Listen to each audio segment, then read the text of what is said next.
नमस्कार दोस्तों, मैं डॉक्टर नागेंद्र पाठक। आप देख रहे हैं बनारस ग्लोबल टाइम्स।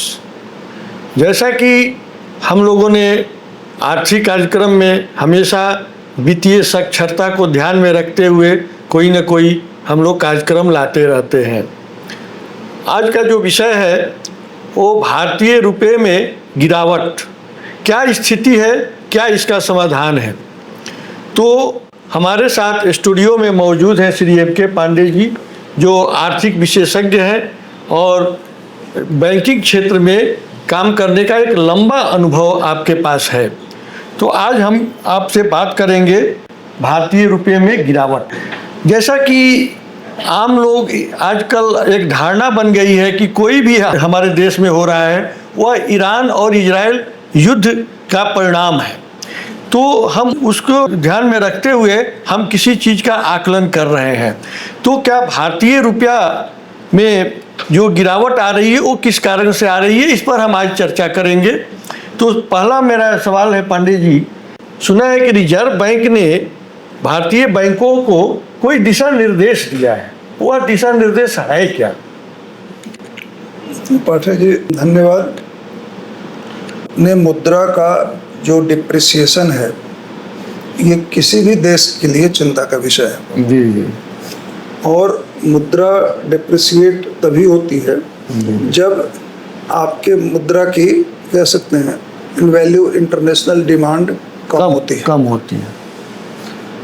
अभी कुछ दिनों से लगातार भारतीय मुद्रा दबाव में है, इसमें कोई मतलब कोई दो राय नहीं, एकदम दबाव में है। विभिन्न कारण हैं। ये भी सच है कि अभी का युद्ध का जो स्थिति है उसने भी भारतीय मुद्रा के स्वास्थ्य पर प्रतिकूल प्रभाव डाला है। वजह केवल यही है कि Bharat traditionally import dominated country है। टोटल एनर्जी का हम लोग लगभग 80-90% इंपोर्ट करते हैं। तो इंपोर्ट बिल हमेशा हमारा ज़्यादा है, मतलब हम उस इंपोर्ट बिल को पेमेंट करने के लिए हमेशा हमको फॉरेन एक्सचेंज की ज़रूरत ज़्यादा है। तो फॉरेन एक्सचेंज की हमको रिक्वायरमेंट ज़्यादा है, तो हमारे लिए फॉरेन एक्सचेंज महत्वपूर्ण है और महंगा भी है। युद्ध के दौरान चूँकि लागत और बढ़ गई है, कॉस्ट बढ़ गया, तो हमारा इंपोर्ट बिल और बढ़ जाएगा, उस पर दबाव है। ग्लोबल अनिश्चयता के माहौल में कैपिटल आमतौर पर थोड़ा सेफ डेस्टिनेशन की ओर मूव करता है, ये भी नॉर्मल प्रक्रिया है। तो आप लोगों ने देखा होगा इधर लगातार FDI और FPI, मतलब FPI खास करके हमारे यहाँ से काफ़ी कुछ विड्रॉ हुआ है।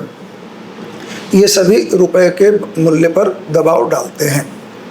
अब युद्ध का भी समय चल रहा है और दूसरे जो इकोनॉमिक पैरामीटर्स हैं वो भी हमारे रुपया पर दबाव डाल रहा है।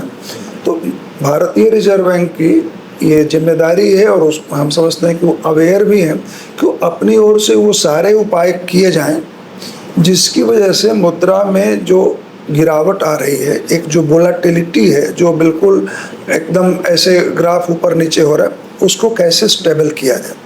अभी मुद्रा को गिरने से रोक लेना शायद संभव है या नहीं, विचार का मुद्दा है, लेकिन गिरने के दर को कैसे कंट्रोल किया जाए इस पर रिजर्व बैंक ऑफ इंडिया प्रयास कर रही है।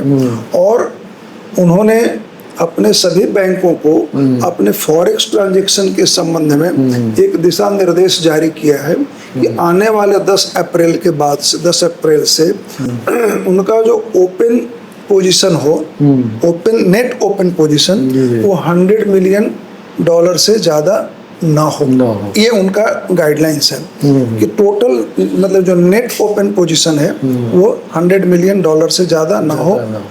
ये है जो कि वर्तमान में अभी बैंकों को अलाउड था, परमिशन था रिजर्व बैंक का कि अपने कैपिटल का 25% तक ओपन पोजीशन रख सकते थे। जी। तो अब उसकी तुलना में यदि अपने कैपिटल का 25% ओपन पोजीशन रखना है तो कई बैंकों को 15 बिलियन, 20 बिलियन, 50, मतलब depending upon their capital size, उतना तक ओपन पोजीशन रख सकते थे।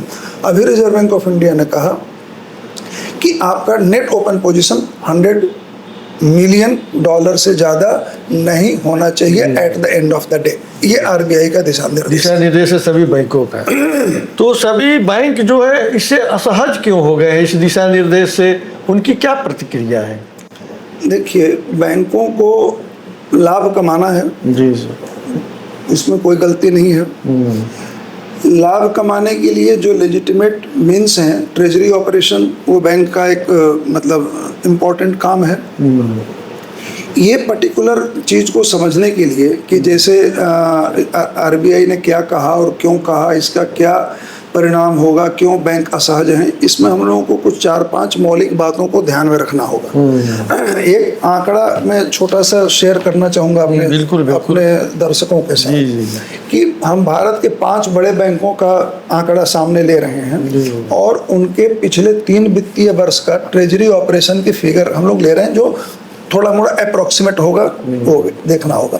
तो हमारे जो 5 बड़े बैंक हैं वो हमने लिया है SBI, HDFC, ICICI, axis bank and bank of Baroda.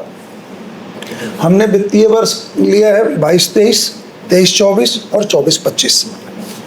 इन बैंकों ने ट्रेजरी मतलब या फॉरेक्स रिलेटेड जो ट्रांजैक्शन थे उससे उन्होंने कितना लाभ कमाया है। तो अब आप देखिए, SBI ने 22-23 में करीब 14,500 करोड़ रुपए का लाभ कमाया, जो 23-24 में बढ़ के लगभग 18,000 करोड़ का हुआ और 24-25 में करीब ये 20,000 करोड़ का हुआ। उसी तरह HDFC का ये करीब 10,500 करोड़, 12,500 करोड़ और 14,000 करोड़ है। ICICI बैंक का ये 9,500 करोड़, 11,500 करोड़ और 13,000 करोड़ है। एक्सिस बैंक का 6,500 करोड़, 8,000 करोड़ और 9,000 करोड़ का है। और बैंक ऑफ बड़ौदा का जो सबसे कम है वो भी 5,000 करोड़, 6,500 करोड़ और 24-25 में करीब 7,500 करोड़ का प्रॉफिट है। कहने का मेरा मतलब है ये आंकड़ा शेयर करने से कि बैंक अपने प्रॉफिट का एक ठीक ठाक हिस्सा, जो नॉन इंटरेस्ट इनकम जिसको यदि हम लोग कहते हैं, वो इस स्रोत से लाते हैं। अब ये प्रॉफिट जनरेट कैसे होता है? तो जहाँ कहीं भी प्रॉफिट जनरेट हो रहा होगा वहाँ पर रिस्क होगा, बिना रिस्क का कोई गेन नहीं है। तो ये जो फॉरेक्स इनकम जो हो रही है उसमें 2-3 वर्ड को हम लोगों को समझ लेना होगा। जैसे आरबीआई के दिशा निर्देश में ही कहा गया कि नेट ओपन पोजीशन, तो पहले पोजीशन समझना होगा। ओपन पोजीशन आप ये समझ लीजिए कि हम लोगों ने आमतौर पर ये जो कहा जाता है कि आप जितना सामान खरीदें उतना सामान बेच लें, आपके पास कोई पोजीशन नहीं है। हमने $1,000 खरीदा, $1,000 बेच दिया, कोई पोजीशन नहीं है, कोई रिस्क नहीं है। लेकिन ऐसी स्थिति हो सकती है कि हम $1,000 खरीदें और $2,000 बेच दें, या उल्टा $2,000 खरीदें, $1,000 बेच दें, तो ओपन पोजीशन रह गई कुछ ना कुछ। अब ये जो ओपन पोजीशन है वो रेट फ्लक्चुएशन के लिए एक्सपोज्ड है, तो इसमें रिस्क है। यदि रेट हमारे अनुकूल आएगा तो फायदा होगा, रेट प्रतिकूल जाएगा तो घाटा होगा। तो पोजीशन का मतलब यह है कि जो जिसके बजाय जिसको खरीद के अगेंस्ट हमने बेचा नहीं, या जिस बेचने के अगेंस्ट हमने खरीदा नहीं, वो पोजीशन कहलाएगा। तो इसको उन्होंने कहा कि नेट आप चाहे जितने टोटल फॉरेन एक्सचेंज में जितने भी करेंसी में ट्रांजैक्शन करते हैं अक्रॉस, सबका नेट पोजीशन निकालिए जिसका value at the end of the day $100 million से ज़्यादा नहीं होना चाहिए। अब पोजीशन में ही हम लोग यूज करते हैं एक लॉन्ग पोजीशन, एक शॉर्ट पोजीशन। नहीं, तो इस पर तो हम चर्चा करेंगे, बहुत से टर्म्स हैं। तो ये बताइए कि जो बैंकों ये रुपया में जो गिरावट आ रहा है, तो वो गिरावट युद्ध से नहीं है, मतलब हम लोग के आंतरिक चीजें हैं जिससे कि रुपये में गिरावट नहीं, आपकी बात आंशिक रूप से सत्य है। युद्ध का तो प्रभाव है ही है, बाकी दूसरे जो इंटरनल इकोनॉमिक पैरामीटर हैं उनका भी इसमें रोल है। तो रिजर्व बैंक ऑफ इंडिया या कोई भी देश ग्लोबल जियोपॉलिटिक्स को प्रभावित बहुत आसानी से नहीं कर सकता। किसी भी देश के रेगुलेटर को अपने अंदर के जो पॉलिसीज हैं जो उनके हाथ में है उसी को कंट्रोल करना उनके हाथ में है। तो रिजर्व बैंक ऑफ इंडिया ने अपने इंटरनल जो उनके पास रिसोर्सेज जो मैकेनिज्म है जो टूल्स है उसको यूज करते हुए उन्होंने बैंकों को निर्देश दिया कि आपका ओपन पोजीशन $100 मिलियन से ज्यादा नहीं होना चाहिए। अभी $100 मिलियन का डालने के लिए और $10 बिलियन रखने के लिए इसके बीच को क्यों उन्होंने $100 मिलियन करके रखा है, क्यों नहीं 200 मिलियन रखा, क्यों नहीं 1 बिलियन रखा, या ओपन पोजीशन जैसे पहले होते तो वैसे यदि रिजर्व बैंक ऑफ इंडिया छोड़ ही देती तो क्या फर्क पड़ता। तो हम लोगों को ये समझना होगा कि $100 मिलियन का जो पोजीशन रखने के लिए रिजर्व बैंक ऑफ इंडिया ने जो दिशा निर्देशित किया है बैंकों को, इसके नहीं रहने से रिस्क क्या था या अभी जो सिचुएशन चल रही है उसमें क्या क्या रिस्क है, जिस रिस्क को मिटिगेट करने के लिए रिजर्व बैंक ऑफ इंडिया ये गाइडलाइंस लेकर के आई है। तो हम लोगों को इसी को समझना होगा। बाकी युद्ध का फैक्टर तो है ही है, तो ग्लोबल प्रेशर जो ग्लोबल इंडिकेटर्स हैं उसका प्रेशर है ही, वो रहेगा ही, पूरी दुनिया के करेंसी पर है, भारत पर भी रहेगा। लेकिन हम लोगों का जो डिस्कशन है वो रिजर्व बैंक का दिशा निर्देश से संबंधित है कि उस दिशा निर्देश के जरिए reserve bank of India in INR की वोलेटिलिटी को कैसे कंट्रोल करने की कोशिश कर रहा है। तो हमारा जो उद्देश्य है वित्तीय साक्षरता, उस उद्देश्य को ध्यान में रखकर हमारे पास कुछ टर्म्स हैं जिसको हम आपसे बारी बारी से पूछेंगे और एक एक आप जवाब हमारे दर्शकों को दीजिएगा। जिसमें आप पहला जो टर्म्स अभी बोल रहे थे कि नेट ओपन पोजीशन, तो इसके बारे में अभी हम बहुत से ऐसे शब्द हैं, तो पहले इसके बारे में बताइए तो फिर हम नेक्स्ट आपसे पूछते हैं। देखिए, पोजीशन का अर्थ यही हो गया कि आपने खरीदा कम या बेचा ज्यादा, या उल्टा बेचा कम खरीदा ज्यादा, हाँ। ऐसी स्थिति में ये पोजीशन कहलाएगी। अमूमन सबसे सेफ गेम ये होता है कि हमने जितना सामान खरीदा उतना सामान आज बेच दिया, तो हमारे पास कोई भी ऐसा चीज नहीं है जो कल के मार्केट के रेट पर प्रभावित हो, रेट से प्रभावित हो, हमारी प्रॉफिटेबिलिटी को प्रभावित। जैसे उदाहरण के तौर पर मान लिया कि कोई व्यापारी है, छोटा सा व्यापारी की बात मान ले, हम फॉरेक्स को थोड़ा ऐसे टेक्निकल जार्गन से कम लोग समझ रहे हो, हम गेहूं ही खरीदते हैं, हमने आज गेहूं खरीद लिया और गेहूं फिजिकली हम अपने गोदाम में रखे हैं। दो स्थिति है, गेहूं का आज का रेट हमने मान ली सपोज 2500 का खरीदा 1 क्विंटल, कल हो सकता है 2550 हो जाए, चाहे 2450 हो जाए, ये भी हो सकता है। तो हमारा कल की जो रेवेन्यू होगा वो कल के रेट पर निर्भर करेगा।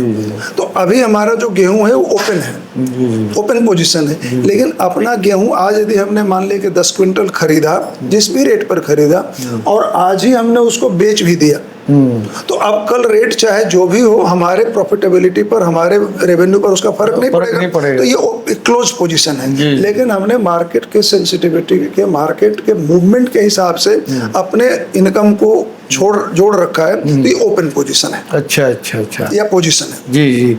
दूसरा मेरा टर्म ये है कि ऑनशोर ऑफशोर ट्रांजैक्शन क्या बोलते हैं? ये कोई मतलब बिल्कुल जो अपने देश में हो रहा है वो ऑनशोर है। अच्छा। जो ट्रांजैक्शन जो अपने देश में हो रहा है ऑनशोर है, और जो दूसरे देश में हो रहा है वो ऑफशोर है। ऑफशोर है। भारत के लिए, भारत में जितने ट्रांजैक्शन हो रहा है ऑनशोर है। अब भारत का कोई ट्रांजैक्शन स्विट्जरलैंड में हो रहा और लंदन में हो रहा, न्यूयॉर्क में हो रहा, हांगकांग में हो रहा, तो वो ऑफशोर है। ये लॉन्ग और शॉर्ट पोजीशन क्या होता है? ये भी बहुत सरल सी बात है। यदि आपने ज्यादा खरीदा, जैसे हमने भी उदाहरण दिया कि हमने 10 क्विंटल गेहूं खरीदा था और 5 क्विंटल का सौदा कर लिया, तो हमने खरीदा ज्यादा था, बेचा कम है, तो ये लॉन्ग पोजीशन है, ये लॉन्ग पोजीशन है। इसी को दूसरे शब्द में हम ये कह सकते हैं कि पहले खरीद लीजिए और बाद में बेचिए, पहले तो हमने खरीदा है, वो भी लॉन्ग पोजीशन कहलाएगा। या दूसरा ही कह लीजिए कि इन्वेंट्री आपके हाथ में है, हाँ, पहले से है, आपके हाथ में है, ये लॉन्ग पोजीशन है। और थोड़ा टेक्निकल भाषा में कहें, बैलेंस शीट की भाषा में कहें, यदि एसेट लायबिलिटी से ज्यादा है तो आप लॉन्ग पोजीशन में हैं। अब ठीक इसका उल्टा कर दीजिए तो शॉर्ट पोजीशन होगा। पहले बेचिए फिर खरीदिए, ज्यादा बेचिए ऑब्लिगेशन आपके पास है, इन्वेंट्री नहीं। आपने कह रखा है कि हम कल आपको 10 कुंटल गेहूं देंगे, आपके पास गेहूं है नहीं, आप भी कल खरीद के उसको देंगे। आपके पास ऑब्लिगेशन है कि कल हम आपको 10 कुंटल गेहूं देंगे, लेकिन इन्वेंट्री आपके पास नहीं है, ये शॉर्ट पोजीशन है। मतलब लायबिलिटी ज़्यादा है, एसेट कम है, तो ये शॉर्ट पोजीशन है। तो लॉन्ग और शॉर्ट का सिंपल फंडामेंटल डिफरेंस केवल यहीं पर है। आपके पास इन्वेंट्री है, आपने ज़्यादा खरीद रखा है, बेचा कम है, आपने होल्ड किया है, आप लॉन्ग पोजीशन में हैं, और इसका उल्टा शॉर्ट पोजीशन। अच्छा, तो फॉरवर्ड ट्रांजैक्शन क्या होता है? फॉरवर्ड ट्रांजैक्शन आज ही के तारीख में आगे के किसी दिन का हम ट्रांजैक्शन रेट फिक्स कर लें। सबसे सरल उदाहरण मैं इसको इस तरह से कहूँ, जैसे एक हम लोगों की सामान्य ऑब्जर्वेशन है कि शादी के सीजन में पनीर का दाम बढ़ जाता है, खोआ का दाम बढ़ जाता है। कितना बढ़ जाता है ये पता नहीं है। यदि हमने अपनी बहन की शादी, अपने बच्चे की शादी तय कर ली कि हमको मई के महीने में 20 तारीख को हमको अपने बेटे की शादी करनी है, और उस दिन हमको 100 किलो पनीर चाहिए, 50 किलो खोआ चाहिए। अब हमको मालूम नहीं कि 100 किलो पनीर का रेट उस दिन क्या होगा। मैं आज पनीर के व्यवसायी के पास जाऊँ, उससे कहूँ कि भाई हमको 20 मई को आपसे 100 किलो पनीर चाहिए और 50 किलो खोआ चाहिए, बोलिए क्या रेट होगा। तो आज यदि वो हमसे बोल दे कि ठीक है, इस रेट पर हम आपको पनीर 200 रुपये किलो पनीर दे देंगे, 300 रुपये किलो खोआ दे देंगे, बात तय हो गई। अब ये ट्रांजैक्शन होगा किस दिन? 20 मई। 20 मई रेट हमने आज तय कर लिया, ये फॉरवर्ड कॉन्ट्रैक्ट है। कॉन्ट्रैक्ट तो उससे हो गया और ये फॉरवर्ड हो गया, आगे के दिन के लिए हो गया। इससे फायदा दोनों को हो रहा है। एक फायदा हमको ये हो रहा है कि हमको मालूम है कि हमको इतना रुपया उस तारीख को उसको देना है। उसको फायदा ये है कि निश्चित है कि उस तारीख को उसका इतना पनीर और इतना खोआ बिकेगा ही, उसको नहीं बिकने का रिस्क नहीं है। वो भी अपनी प्लानिंग कर सकता है। वो भी आज उसको रेट मालूम है कि हमको उस दिन 200 रुपये किलो और 300 रुपये किलो बेचना है। हो सकता है आज ही कहीं 190 रुपये में सौदा कर ले। तो दोनों के पास सर्टेनिटी होगी। तो ये फ्यूचर डेट पर ट्रांजेक्शन होगा, रेट आज तय कर लिया गया है, ये तो फॉरवर्ड कॉन्ट्रैक्ट है। एनडीएफ क्या होता है? एनडीएफ को कहते हैं हम लोग नॉन डिलीवरेबल फॉरवर्ड। अच्छा। जैसे अभी हमने जो खोया पनीर का उदाहरण दिया, ये ड्यू डेट पर डिलीवरी होगी। भाई हम जाएंगे, उनको पैसा देंगे, तो उनको खोआ पनीर दे देंगे। लेकिन फाइनेंशियल मार्केट में कुछ ऐसे कॉन्ट्रैक्ट होते हैं जो नॉन डिलीवरेबल होते हैं। मालूम है कि नॉन डिलीवरेबल है, ड्यू डेट पर जिस दिन उसका डेट होगा, चाहे तो प्रॉफिट ट्रांसफर होगा चाहे लॉस ट्रांसफर होगा। उदाहरण के तौर पर अभी भी जैसे इंडियन रुपीस, जो खास करके वैसे कंट्री जिनकी करेंसी फुल्ली कन्वर्टेबल नहीं है, आप दर्शकों को मालूम है भी इंडियन करेंसी फुल्ली कन्वर्टेबल नहीं है। मतलब यहाँ से किसी अमाउंट को बाहर ले जाना अभी की तारीख में पूर्णतया स्वतंत्र नहीं है।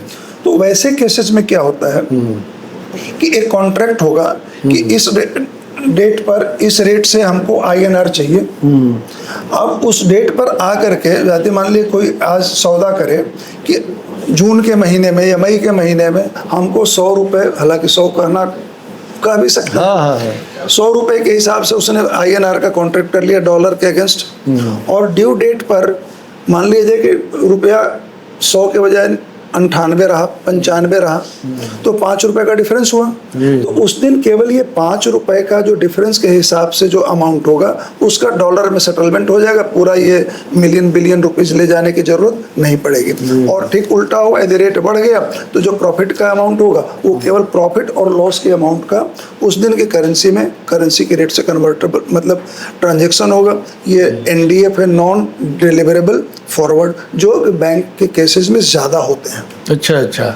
एक और टर्म है जो मेरा लास्ट टर्म है, मतलब इसको बताकर फिर हम अगले प्रश्न पर चर्चा करेंगे। आर्बिट्रेज, ये क्या है?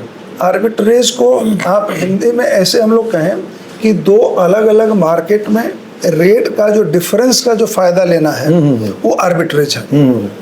उदाहरण के तौर पर हमने कहीं एक मार्केट में रेट कुछ 100 का है, दूसरे मार्केट में रेट सपोज हमने 100 में खरीदा और दूसरे जगह मार्केट में उसी समय रेट चल रहा है सपोज 101 का, हमने उसको वहाँ पर बेचा, राइट। तो ये जो 1 रुपए का जो डिफरेंस है हमको हमारा जो प्रॉफिट हुआ 1 रुपए का, वो किसकी वजह से? केवल रेट के डिफरेंस की वजह से हुआ है। ये आर्बिट्रेज है, जो 1 रुपए का जो डिफरेंस आया है वो आर्बिट्रेज का डिफरेंस है। यदि एनडीएफ हमने वहाँ भी किया था, एनडीएफ यहाँ भी किया ना, वहाँ हमको डिलीवरी देनी है ना यहाँ डिलीवरी लेनी है, केवल रेट का डिफरेंस जो है वो आर्बिट्रेज है। ये जो रुपये में जो गिरावट है उससे हमारे अर्थव्यवस्था पर क्या प्रभाव पड़ रहा है? सर, रुपए का गिरावट तो देखिए अर्थव्यवस्था पर प्रभाव ऐसे हम लोग गिने हैं तो 1 2 3 4 5 6 7 8 9 10 ये बड़ा कठिन है गिनना और यह बहुत आसान है गिनना। लेकिन एक नक्सल इसका जवाब यही होगा कि यदि आपके रुपए का मतलब INR का गिरावट हो रही है, अर्थ ये है कि इंपोर्ट डोमिनेंट कंट्री में आपका इंपोर्ट बिल पर ज़्यादा खर्चा करना पड़ेगा। तो जो इंपोर्ट हम करते हैं ज़्यादा, तो इंपोर्ट महंगा हो रहा है। यदि महंगा हो रहा है तो उससे जुड़े हुए जितने भी प्रोडक्ट अपने विद इन द कंट्री हैं वो महंगे होंगे।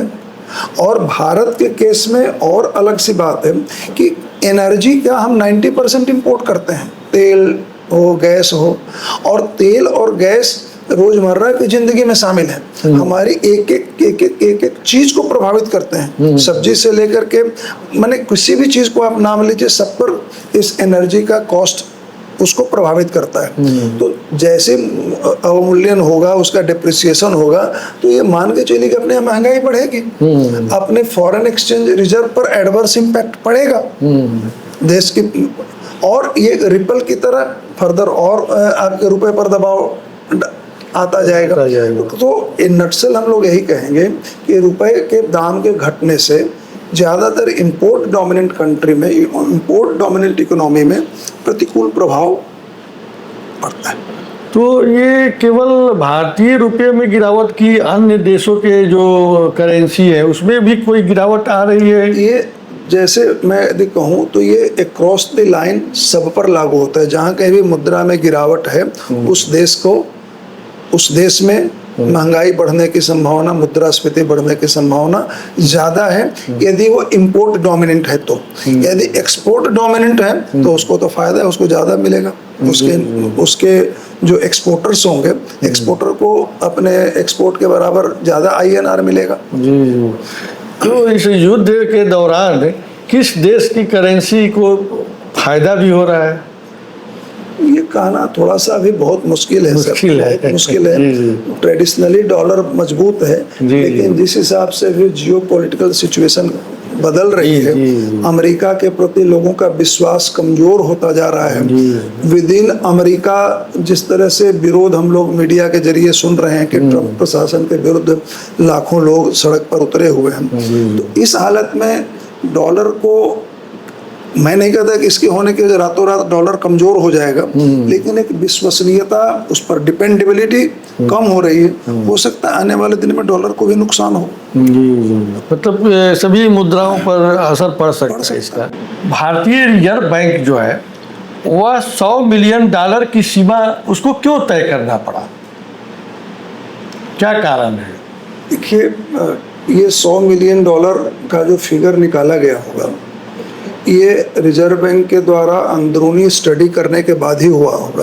कारण कि 100% स्क्वायर पोजीशन नहीं हो सकती, कहीं ना कहीं ओपन पोजीशन कुछ ना कुछ रखना होगा। लेकिन ये आप ऐसे समझिए कि जो पहले में कैपिटल का 25% तक अलाउड था, उसमें अलग अलग बैंकों को अकेले किसी को 20 बिलियन तक का 50, मतलब डिपेंडिंग अपॉन देयर कैपिटल, वो एक्सपोजर ओपन रख सकते थे। अब ये ओपन एक्सपोजर से क्या होता है कि इंडियन मार्केट जो है ना, रुपीस की बात यदि करें तो दुनिया के बहुत से ऐसे जो ग्लोबल मार्केट हैं उनके ओपन होने के टाइमिंग अलग अलग है। आमतौर पर अभी इंडियन बैंक्स करते क्या थे कि ओपन ओवर मतलब ऑफशोर में ओपन पोजीशन है कुछ डॉलर का, यहाँ पर इंडिया में INR का ओपन पोजीशन है। तो अब यदि ओवरसीज मार्केट में लगता है कि रुपए पर प्रेशर है, ऐसा बैंक ये एज्यूम कर रहे हैं, चूंकि इसमें एजम्पशन के साथ ही बिजनेस हो रहा है, लगता है कि हाँ कल रिजर्व बैंक ऑफ इंडिया कुछ इंटरवेन करेगी या कुछ करेगी, रेट को कम ज़्यादा करेगी, मतलब उसका मार्केट में इंटरवेंशन से रेट हमारे फेवर में मूव करेगा, तो लोग उसको ओपन रखते थे पोजीशन। यदि एक साथ सभी बैंकों के पास ढेर सारा पोजीशन है और सबने एक साथ वो अपने पोजीशन को स्क्वायर करने की कोशिश करेंगे किसी भी मार्केट में, तो वोलेटिलिटी, एक बैंक रुपए का डिमांड बहुत ज़्यादा बढ़ेगा। यदि सारे बैंक, किसी ने 10 बिलियन, किसी ने 20 बिलियन, किसी ने 5 बिलियन का ओपन पोजीशन रखा है और उनको लगता है कि हमको इसको घटाना है, तो एक साथ जैसे ही इंडियन मार्केट खुलेगा तब तो रुपए की डिमांड बढ़ेगी, रुपए की डिमांड बढ़ जाएगी, तो उस समय मार्केट में वोलेटिलिटी बहुत ज़्यादा होगी। उस समय मतलब एक तरह से कहा जाए एक मैंने ऐसी स्थिति हो सकती है जहाँ पर रिजर्व बैंक को बहुत हायर लेवल पर जाकर के इंटरवीन करना पड़े। तो अपना वो इंटरवेंशन की लिमिट को कंफर्टेबल रखने के लिए वो उनको ये एंड नहीं देना चाह रहे हैं कि आप जितना मन करे उतना करिए, प्रेडिक्टेबिलिटी। अब ऐसे को मालूम है कि हमको 100 मिलियन डॉलर से ज़्यादा किसी का नहीं है, तो रिजर्व बैंक ऑफ इंडिया एक समय एक एज्यूम कर सकता है अपने पोजीशन को कि मैक्सिमम से मैक्सिमम कितना होगा, इतने तक का होगा। जो अपने फॉरेक्स रिजर्व से वो जैसे मनी मार्केट में या फॉरेक्स मार्केट में वो इंटरवेन करते हैं अपने, तो वो अपने इंटरवेंशन की लिमिट को भी वो तय कर सकते हैं, उसको एज्यूम कर सकते हैं और अनएक्सपेक्टेड वोलेटिलिटी फॉरेक्स मार्केट जो INR का जो प्रेशर होगा उसको वो मिटिगेट कर सकते हैं।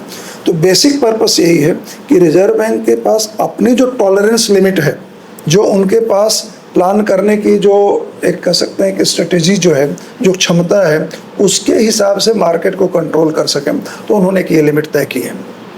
अनलिमिटेड न रहे, इसकी वजह से मतलब जो रुपए का इसका उसके रुपए के और मतलब डिप्रिसिएशन से सीधा संपर्क यही है कि एक बैंक यदि बहुत ज़्यादा उसकी डिमांड आ जाएगी, बहुत ज़्यादा डिमांड आ जाएगी, तो प्राइस में स्टेबिलिटी नहीं रहेगी। तो इस तरह के जो स्टीप डिप्रिसिएशन हो सकता है वो थोड़ा कंट्रोल में रहे।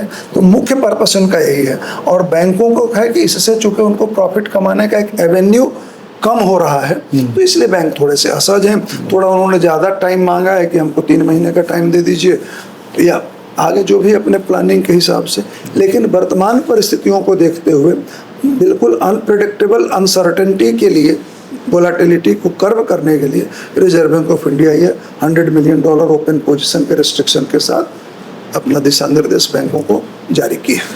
बहुत बहुत धन्यवाद पांडे जी, आपने रुपए में गिरावट और रिजर्व बैंक से जोड़कर आपने बहुत अच्छी जानकारी दी। आप बहुत बहुत धन्यवाद दर्शकों।